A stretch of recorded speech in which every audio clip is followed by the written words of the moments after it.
everyone. Welcome back to all my listeners. This is episode 15 in season 17. Today is Wednesday, May 13th, 2026. My name is Sonal Patel, and this is the Paint the Medical Picture podcast series. All right, you guys. Well, welcome back to another podcast drop today. This is the second Wednesday of the month already. I can't even believe it's already the second week of May. But I hope all of you guys out there enjoyed a really wonderful Mother's Day for yourself on Sunday, or if you happen to indulge the entire weekend, good for you. Definitely, I know I enjoyed myself, went out to a great dinner with my son, and just enjoyed myself like I do year after year, where I am celebrated. And he told me this time that he celebrates me twice, for Mother's Day and my birthday in June. And that's about it. So at least I have those two things to look forward to when he pays the bill, right? Whether it's brunch or lunch or dinner or whatever, he pays for the bill for those two occasions. And trust me, I get it. I remember what it was like being a poor college student. So, moms always do the trick of, we go to places that are a little bit more affordable, right? We don't need the fine wine and dining when it's your kiddo who's going to pay the bill. So I totally understand, but I definitely welcomed the day of celebrating me, and I did basically nothing. It was absolutely outstanding. I loved it very, very much.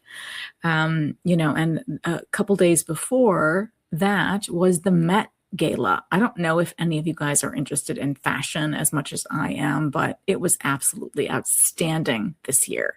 And this year also the South Asian population, Indians from India, Indian Americans, Indians from England, Indians from everywhere, were basically all over the Met Gala. And I loved it. From their clothing, their textiles, all of the jewelry. Oh my goodness, it was absolutely phenomenal to see India being represented like that. I absolutely loved it. I watched it again and again on YouTube. Vogue India covered it so magnificently. So I absolutely thought it was a great year for the Met Gala. And of course, the theme was outstanding. It was, art as costume. Costume is art. And so, it was really, really fun to see the many different creative paintings and sculptures and inspirations that took hold of all of the fashion designers, the costumers, etc. And then all of the famous people got to wear these outstanding clothes. So I really, really enjoyed it because it also embraced my love of art and fashion as well in one outstanding evening event at the Met, at the Metropolitan Museum of Art in New York City. So hopefully you guys can catch that on YouTube as well, if any of you like fashion as much as I do. But look at me, I digress, talking like a crazy person about fashion instead of healthcare. But look, it's a good diversion from the everyday work of auditing, and more compliance that I am doing on a day-to-day basis. So when I get to decompress, I do decompress hard. So forgive me.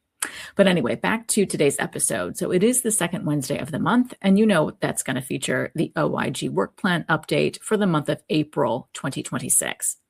And in my trusty tip, I want to go over the reporting requirements for post-operative visits. And of course, I'm going to go ahead and close out and round out today's episode with another remarkable quote on beauty, abundance, and innovation by Coco Chanel. Again, I thought it was perfect because of the Met Gala, right? So I'm going to close it out with a quote from Coco Chanel. All right, you guys, let's get into it. So in today's Newsworthy, I wanted to focus on April's OIG Work Plan updates. Now, there were 4 updates made for the OIG Work Plan for the month of April 2026. The first update is titled FDA's Efforts to Oversee and Mitigate the Risks of Compounded GLP-1 Drugs. Now, this report is expected from the Office of Evaluation and Inspections. Recent large-scale compounding of glucagon-like peptide-1 receptor agonists, GLP-1 drugs, has highlighted challenges the Food and Drug Administration, that's our FDA, faces in overseeing the quality of these products and mitigating risks to patients. From 2022 through 2025, certain GLP-1 drugs were on the FDA's drug shortage list, so compounding facilities were allowed to produce copies of these drugs. Although the shortages ended in early 2025, some compounding facilities may still be compounding large quantities of GLP-1 drugs. This particular study will assess the FDA's efforts to oversee the compounding of GLP-1 drugs, including the extent to which FDA inspects compounders and leverages available data to identify and address potential risks. Now, this final report is expected in fiscal year 2028. Now, the second OIG Work Plan update made for the month of April 2026 is titled NIH Recipients Oversight of Domestic Sub-Recipients. Now, this report is expected from the Office of Evaluation and Inspections. The National Institutes of Health, the NIH, funds billions of dollars in grants each year and awards more grants than any other HHS operating or staffing division. The NIH awards grants directly to prime recipients who can then make subawards to additional recipients, also known as subrecipients. Now, the NIH grants policy statement and the Office of Management and Budget's uniform guidance task prime recipients with overseeing subrecipients. This evaluation will determine the extent to which NIH prime recipients adhere to select requirements for oversight of domestic subrecipients. This work will improve NIH prime recipients' oversight of domestic subrecipients, thereby reducing opportunities for fraud, waste, and abuse in domestic NIH sub-awards. This final report is expected in fiscal year 2028. Now, the third OIG Work Plan update made for the month of April 2026 is titled State Oversight of the TANF Cash Assistance Program. Now, this report is expected from the Office of Audit Services.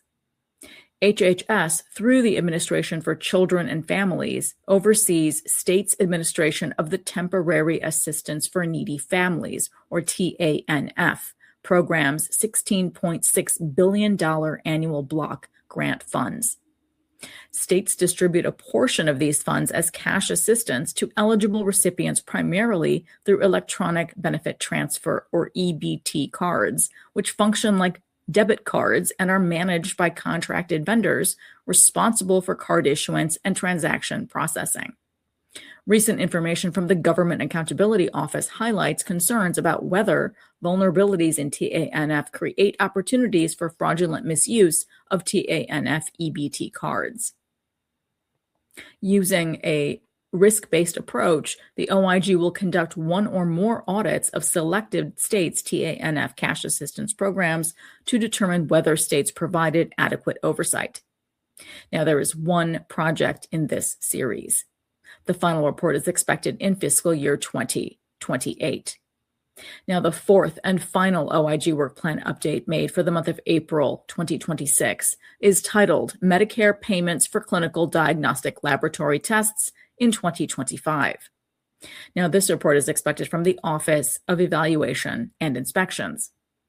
Medicare is the largest payer of clinical laboratory services in the United States. Medicare Part B covers most lab tests and pays 100% of allowable charges.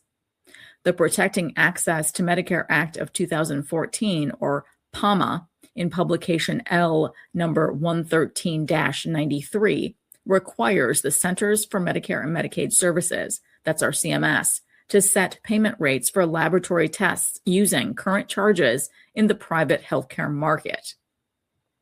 Now, on January 1st, 2018, CMS began paying for laboratory tests under the new system mandated by PAMA. PAMA also requires the OIG to publicly release an annual analysis of the top 25 laboratory tests by expenditures. In accordance with PAMA, the OIG will publicly release an analysis of the top 25 lab tests by expenditures for 2025. Now, this final report is expected in fiscal year 2028. And now it's time for my best practice tips in Trusty Tip. Now, as I'm auditing surgical claims day after day, I am seeing underreporting of post-operative visits. And yes, this is very important from a payer perspective as well as the patient's perspective. Now, there's been a recent MLN Connects issue that came out on this very topic, and it's called Global Surgery Accurately Report Post-Operative Visits. Now, in a report, the Office of Inspector General, the OIG, found that although practitioners are not required to provide Medicare patients the number of post-operative visits that CMS considered in valuing the global surgery fee, overall, fewer visits are provided than considered in the valuation. Practitioners must report post-operative evaluation and management visits if they are in a practice group of 10 or more practitioners in one of these 9 states. And the states are Florida, Kentucky, Louisiana, Nevada, New Jersey, North Dakota, Ohio, Oregon, and Rhode Island.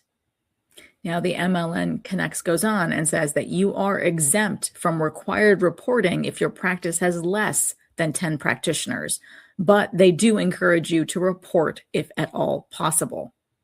Now, this particular issue refers you to the Global Surgery MLN booklet, which of course I have bookmarked and starred on my laptop, my hard drives. It's been everywhere for a number of years because they do come out with updates, right? And the issue date changes based on any additions or revisions that they make to the Global Surgery MLN booklet. Now, specifically on PDF page 13, it states, quote, post-operative claims-based reporting requirements, CPT code 99024. Practitioners must report post-operative E&M visits using CPT code 99024 in 2 instances, specifically if they, number 1, practice in a group of 10 or more practitioners in one of these 9 states. And again, those states are Florida, Kentucky, Louisiana, Nevada, New Jersey, North Dakota, Ohio, Oregon, and Rhode Island. Now, those states have changed over the years, and that's what I meant by you need to pay attention to what is going on in that global surgery booklet because the states do change from time to time over the years. So that is one specific that they get into. And again, they also reinforce the fact that you are exempt from required reporting if your practice has less than 10 practitioners, but the CMS does encourage you to report if possible. Now, number 2, they also stress the importance of provide global services under one of the required procedure codes. More than 100 practitioners nationally provide the required procedure codes more than 10,000 times annually or have more than $10 million in annual allowed charges. So it's really important that we keep track of that post-operative visit CPT code, that 99024, right? There is no charge amount on that, but from a billing perspective, you may be able to charge a penny for that just to track all of those patients in that post-operative global reporting period. So keep that in mind as well from your workflow perspective as well, and how you conduct your business on a day-to-day business, both internally for your own practice as well as for reporting purposes. So I hope you found that Trusty tip to be really helpful. And if you are in one of those states that I highlighted, those 9 states, Florida, Kentucky, Louisiana, Nevada, New Jersey, North Dakota, Ohio, Oregon, or Rhode Island, make sure that you are reporting. And finally, I focus Season 17 Spark on beauty, abundance, and innovation. I want this 17th Spark to be filled with our world's thought leaders, writers, artists, philosophers, everyone who inspires us with their insights on beauty, on abundance, and on innovation. So in this week's inspiring quote, in Spark, is from Coco Chanel. Beauty begins the moment you decide to be yourself. So very true, right? I love this quote on beauty. This quote embodies the classic, the thoughtful, the truthful. Everyone is unique and special. Each of us has nuance and detail. The more we recognize it, the more we appreciate it. When we gladly embrace our own becoming, we are ready to shine for the world. I'm happy Coco Chanel spark still burns brightly and can still inspire so very many. All right, you guys. Well, that wraps up today's short and sweet episode. I hope you enjoyed the 4 OIG Work Plan updates that were made for the month of April 2026. I know I'm looking forward to the report when it comes out in 2 years for the clinical laboratory top tests for 2025. So I know I'm looking forward to that one. I love seeing it being published year after year. So I'm looking forward to that. I hope you guys got a lot out of that post-operative visit Trusty tip as well. It's really important that we document those penny charges for the CPT code 99024 if it's a penny charge, or even if it's just a flat out zero charge. It's really important that we track our patients when they come in to our offices for that post-operative evaluation if they happen to need one, right? It's really important that we track how many encounters we need with that patient. Depending on whatever surgical procedure they had, it's going to be a part of that global surgery package. So it's really important from both, again, a payer perspective for the CMS, as well as your commercial payers as well. And then, of course, it's most important for the patients, right? Really important for them to receive the critical care that they need, even if it is a non-reimbursable type of situation in that post-operative evaluation and management services with that CPT code 99024. So it's just really, really important to make sure that we are taking care of our patients in the most appropriate manner that we can. So I know I really got a lot out of that Trusty tip because I'm auditing surgical claims almost every day over the past couple of years. And it's really important that these types of CPT codes are captured for tracking purposes, right? Not only for the practitioner, but also for the patient as well as for the payer. So anyways, you guys, thank you so much for listening on today's episode. And I hope every week with me brings you closer to helping your providers paint a masterpiece. See you next Wednesday.